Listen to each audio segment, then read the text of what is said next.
Mobile, laptop, computer અને બીજી electronic ડિવાઇસીસે આપણી લાઈફસ્ટાઈલ બદલી નાખી છે. લોકો હવે ભાગ્યે જ હાથેથી કંઈ લખે છે. શું લોકોએ વિચારવાનું પણ ઓછું કરી નાખ્યું છે? લેખક કૃષ્ણકાંત ઉનડકટ. જરા યાદ કરો, તમે છેલ્લે ક્યારે કોઈને પેન કે બોલપેનથી લેટર લખ્યો હતો? પત્રની વાત જવા દો, છેલ્લે તમે ક્યારે પેનથી કંઈ લખ્યું હતું? હા, ઈમેલ કર્યો હશે, મેસેજીસ પણ કર્યા હશે, પણ હાથેથી ખાસ કશું લખ્યું નહીં હોય. સમયની સાથે બધું બદલાતું રહે છે. એ વાત આપણે બધા નાના હતા ત્યારથી સાંભળતા આવ્યા છીએ. એ વાત સાચી પણ છે. જોકે હવે જે બદલાવ આવી રહ્યા છે એ માણસની પેટર્ન જ બદલી રહ્યા છે. માણસના બિહેવિયર વિશે થયેલા અભ્યાસક્રમો એવું કહે છે કે લોકો ધીમે ધીમે હાથેથી લખવાનું ભૂલી રહ્યા છે. લોકોને કીપેડની આદત પડી ગઈ છે. આગાહી તો એવી રીતે થઈ રહી છે કે લોકો કીપેડની મદદથી લખવાનું પણ ભૂલી જવાના છે. લોકો બોલશે અને ટાઈપ થઈ જશે. ઘણા લોકો અત્યારે ઓલરેડી એવું જ કરી રહ્યા છે. હજુ વોઇસ કમાન્ડ સમજવામાં મોબાઈલ કે લેપટોપ ઘણી વખત થાપ ખાઈ જાય છે અને સરખું લખાતું નથી. ટેકનો એક્સપર્ટ તેનો તોડ શોધી રહ્યા છે. લખવાની વાત ઉપરાંત બીજી જે વાત છે એ વિચારવા વિશે છે. લોકોની થિંકિંગ પ્રોસેસમાં પણ પરિવર્તન આવી રહ્યું છે. પહેલાં લખવા વિશે થોડી વાત કરી લઈએ. માણસની લખવાની જરૂરિયાત સતત ઘટતી રહી છે. લોકો લખે તો છે જ, પણ એ હવે મોબાઈલ, લેપટોપ કે કોમ્પ્યુટરના કીબોર્ડ અથવા સ્ક્રીન પરના ટચ કીબોર્ડથી લખે છે. પેન અને બોલપેન હવે રાખવા ખાતર રાખવામાં આવે છે. એક સમયે શર્ટ કે કોટના ખિસ્સામાં પેન રાખવી એ ફેશન ગણાતી હતી. હવે ભાગ્યે જ કોઈ પેન દેખાય એમ રાખે છે. ઘણા લોકો તો પેન રાખતા જ નથી. જેને સહી કરવાની હોય છે એને પેનની જરૂર પડતી હોય છે. બાકી તો પેનનું ક્યાં કંઈ કામ જ રહ્યું છે. હજુ શાળા અને કોલેજોની પરીક્ષાના પેપર હાથે લખીને આપવા પડે છે. એના કારણે બાળકો અને યંગસ્ટર હાથે લખવાની પ્રેક્ટિસ રાખવી પડે છે. પરીક્ષા આપતી વખતે 3 કલાક લખવામાં તો સ્ટુડન્ટના હાથ દુખવા લાગે છે. એજ્યુકેશન પણ હવે ડિજિટલ થઈ રહ્યું છે. ઘણા દેશોમાં તો ઓલરેડી બુકલેસ, પેપરલેસ અને પેનલેસ એજ્યુકેશન ક્યારનું શરૂ થઈ ગયું છે. બધું સ્ક્રીન પર જ થાય છે. આપણે ત્યાં ઘણી ખરી એક્ઝામ લેપટોપ કે કોમ્પ્યુટર પર ઓનલાઈન લેવાઈ રહી છે. બધી જ એક્ઝામ ડિજિટલ લેવાય એ દિવસો હવે બહુ દૂર નથી. હવે તો એવી આગાહીઓ થઈ રહી છે કે લોકોએ ભવિષ્યમાં હાથેથી લખવા માટે ટ્યુશન ક્લાસમાં જવું પડશે. હાથે લખવું એ કેલિગ્રાફી ગણાશે. લોકોને એ વાત ગળે જ નહીં ઉતરે કે ભૂતકાળમાં સારા અક્ષર એ એક ગુણ ગણાતો હતો. પરીક્ષામાં તેના સારા માર્ક્સ મળતા હતા.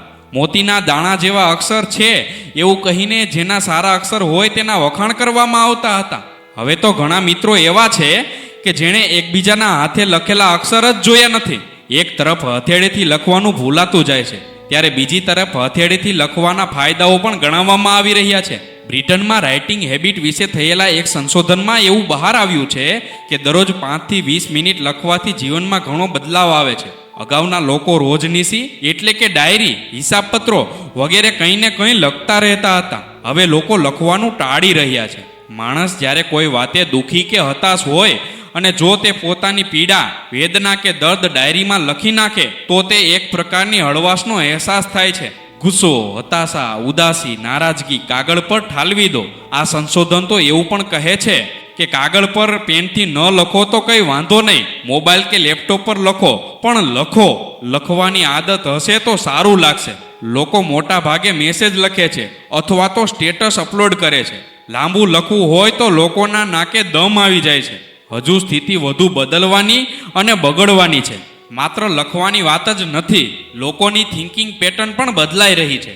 અગાઉના સમયમાં માણસને કોઈ નિર્ણય કે કોઈ પ્લાનિંગ કરવાનું હોય તો એ એકલો બેસીને થોડી વાર વિચારતો હતો. હવે મોબાઈલ એના વિચારોમાં ભંગ પાડે છે. તમે માર્ક કરજો કે આપણે કંઈક વિચારતા હોઈએ અને મોબાઈલની રિંગ વાગે ત્યારે આપણું ધ્યાન ભટકી જાય છે. વાત પૂરી થાય પછી ઘણી વખત તો એવો વિચાર આવી જાય છે કે આપણે શું કરતા હતા. કોઈનો ફોન ન આવે તો પણ કોઈને કોઈ એપ્લિકેશનના નોટિફિકેશનનો ટોન વાગતો જ રહે છે. આ બધું આપણું ધ્યાન ભંગ કરે છે. હવે તો ઘણા લોકો કંઈક વિચારવાનું હોય કે કોઈ મહત્વનું કામ કરવાનું હોય ત્યારે પોતાનો મોબાઈલ સાયલેન્ટ મોડમાં રાખી દે છે. સાયલેન્ટ મોડમાં રાખી દીધા પછી પણ ઘણા લોકો એ જોતા રહે છે કે કંઈ છે તો નહીં ને. કાર્યક્રમોના સ્ટેજ પર બેઠેલા સેલિબ્રિટીઓ કાર્યક્રમ ચાલુ હોય એ દરમિયાન ફોન જોયા વગર રહી શકતા નથી. આપણે સતત વિચારી શકતા નથી. વિચારોમાં બ્રેક આવી જાય છે. માણસ ફરવા જાય છે ત્યારે પણ મજા કરવાની જે રીત હતી તે બદલાઈ ગઈ છે. મોબાઈલ વગર કોઈને ચાલતું નથી. જે બદલાઈ રહ્યું છે એને કોઈ રોકી શકવાનું નથી. હ્યુમન બિહેવિયર એક્સપર્ટ એવું કહે છે કે માણસની એક ખૂબી એ હોય છે કે એની માનસિકતા ધીમે ધીમે નવી ટેકનોલોજી સાથે સુમેળ સાધી લે છે. નવી જનરેશન તો એનાથી ઓલરેડી ટેવાઈ ગઈ છે. હવે પછીની જનરેશન તો એવું જ માનવાની છે કે આવું જ હોય. લખવાની આદત ભૂલાઈ જાય તો કંઈ આપ ફાટી પડવાનું નથી. ધીમે ધીમે લોકો મોબાઈલ અને લેપટોપમાં લખવા સાથે પણ સેટ થઈ જશે. હજુ તો ટેકનોલોજીમાં કોણ જાણે કેટલાય પરિવર્તનો આવવાના છે. અત્યારે જ રોજ રોજ કંઈક ને કંઈક નવું આવતું જ રહે છે. આજે લોકો 50+ છે, એણે મોબાઈલથી માંડી અને ઘણી બધી વસ્તુઓના આવિષ્કાર જોયા છે. આજે જે ટીનેજર છે એણે જન્મથી જ મોબાઈલ જોયો છે, એટલે એને કંઈ નવાઈ નથી લાગતી. અત્યારના બાળકો પણ નવી ટેકનોલોજીથી ટેવાઈ ગયા છે. માત્ર લખવા, વાંચવા કે વિચારવાની જ વાત નથી. હજુ તો ઘણા પરિવર્તન આવવાના છે અને માણસ એનાથી યુઝ ટુ પણ થઈ જ જવાનો છે. સમયની સાથે નવા નવા સંશોધનો, રિસર્ચ અને નિર્માણ થતા જ રહેવાના છે. જિંદગી અને દુનિયાની મજા જ એ છે કે બધું બદલાતું રહે છે. માણસ જાત સરવાળે ફ્લેક્સિબલ હોય છે. એ ધીમે ધીમે બધું સ્વીકારી અને એની સાથે જીવવા ટેવાઈ જાય છે. વિચારવાની ગતિ વધશે અને લોકો ફટાફટ નિર્ણયો લેશે. આમ પણ એક વાત એવી છે કે ઘણી બધી બાબતો ઉપર માણસ વધુ પડતો વિચાર કરતો હોય છે. જેની પાછળ જેટલો વિચાર કરવાની જરૂર હોય એને એટલો જ ટાઈમ આપવો જોઈએ. ઇન્ફોર્મેશન ટેકનોલોજી કે આર્ટિફિશિયલ ઇન્ટેલિજન્ટ વિશે ભલે ગમે એટલી વાતો થતી હોય, પણ કુદરતે માણસને જે બ્રેઇન આપ્યું છે એનો કોઈ જોટો જડવાનો નથી. દુનિયામાં જે છે એ છેલ્લે તો માણસના મગજની જ દેન છે. માણસની જુદી જુદી શક્તિઓ બહાર આવતી જ રહેવાની છે. હા, એવું છે કે પાટી, પેન એ હવે પછીના દિવસોમાં મ્યુઝિયમમાં જોવા મળશે. મા બાપ સંતાનોને કહેશે કે જુઓ, આવી પાટીમાં એકડા બગડા લખતા શીખતા હતા. પેન, બોલપેન અને પેન્સિલનો ઉપયોગ સતત ઘટતો જવાનો છે. ટેકનોલોજીએ આખે આખા માણસને જ બદલી નાખ્યો છે. રાધે રાધે.